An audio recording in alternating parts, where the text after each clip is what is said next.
ತೆಂಕಣಕೊರಿಯಾದ ಗುಮಿಯಲ್ಲಿ ನಡೆಯುತ್ತಿರುವ ಏಷ್ಯನ್ ಅಥ್ಲೆಟಿಕ್ಸ್ನಲ್ಲಿ ಭಾರತದ ಮಹಿಳಾ ರಿಲೇ ತಂಡದವರು ಸ್ವರ್ಣ ಪದಕ ಗೆದ್ದರು. ಹಾಗೆಯೇ ಜ್ಯೋತಿ ಯರ್ರಾಜಿಯವರು ಹರ್ಡಲ್ಸ್ ಬಂಗಾರ ಗೆದ್ದರು.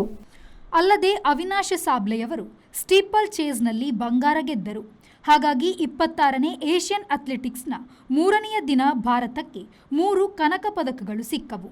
ಪುರುಷರ ರಿಲೆಯಲ್ಲಿ ಭಾರತದ ತಂಡ ಬೆಳ್ಳಿ ಸಾಧಿಸಿತು. ಸದ್ಯ ಭಾರತವು 5 ಚಿನ್ನದೊಂದಿಗೆ 14 ಪದಕ ಸಹಿತ ಪದಕ ಪಟ್ಟಿಯಲ್ಲಿ 2ನೆಯ ಸ್ಥಾನದಲ್ಲಿದೆ. ಚೀನಾವು 12 ಚಿನ್ನ ಸೇರಿ 21 ಪದಕಗಳೊಂದಿಗೆ ಅಗ್ರಸ್ಥಾನದಲ್ಲಿದೆ. ಜ್ಯೋತಿ ಯರ್ರಾಜಿಯವರು 12.96 ಸೆಕೆಂಡುಗಳಲ್ಲಿ 100 ಮೀಟರ್ ಹರ್ಡಲ್ಸ್ ಮುಗಿಸಿ ಕೂಟ ದಾಖಲೆಯೊಡನೆ ಚಿನ್ನ ಜಯಿಸಿದರು. ಜ್ಯೋತಿ 2023ರಲ್ಲೂ ಬಂಗಾರ ಗೆದ್ದಿದ್ದರು. ಅವಿನಾಶ್ ಸಾಬ್ಲೆಯವರು 3000 ಮೀಟರ್ ಸ್ಟೀಪಲ್ ಚೆಸ್ 8 ನಿಮಿಷ 20.92 ಸೆಕೆಂಡುಗಳಲ್ಲಿ ಮುಗಿಸಿ ಸ್ವರ್ಣ ಗೆದ್ದರು. ಅವರು 2019ರಲ್ಲಿ ಈ ಕೂಟದಲ್ಲಿ ಬೆಳ್ಳಿ ಜಯಿಸಿದ್ದರು. 1989ರಲ್ಲಿ ದಿನಾರಾಮ್ ಈ ಸ್ಪರ್ಧೆಯಲ್ಲಿ ಚಿನ್ನ ಗೆದ್ದಿದ್ದರು. ಅದಾದ 36 ವರ್ಷಗಳ ಬಳಿಕ ಭಾರತವೀಗ ಸ್ಟೀಪಲ್ ಚೇಸ್ನಲ್ಲಿ ಕನಕ ಹಿಡಿದಿದೆ. 4x400 ಮೀಟರ್ ಹೆಣ್ಣು ಮಕ್ಕಳ ರಿಲೆಯಲ್ಲಿ ಜಿಸ್ನಾ ಮ್ಯಾಥ್ಯೂ, ರೂಪಲ್ ಚೌಧರಿ, ಕುಂಜಾ ರಚಿತಾ, ಶುಭಾ ವೆಂಕಟೇಶನ್ ಬಂಗಾರವನ್ನು ಹಿಡಿದರು.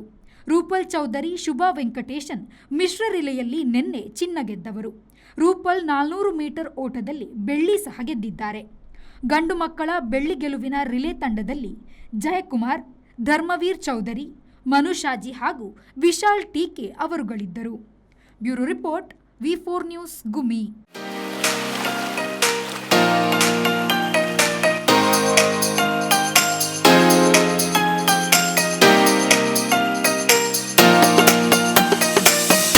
Tandoor Family Restaurant brings you Mangalorean Seafood Thali.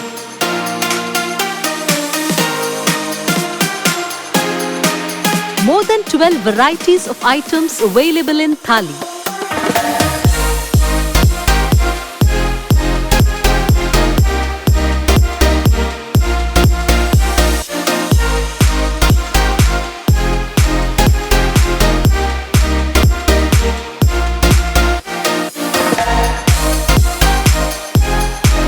Enjoy varieties of coastal cuisines at Tandoor.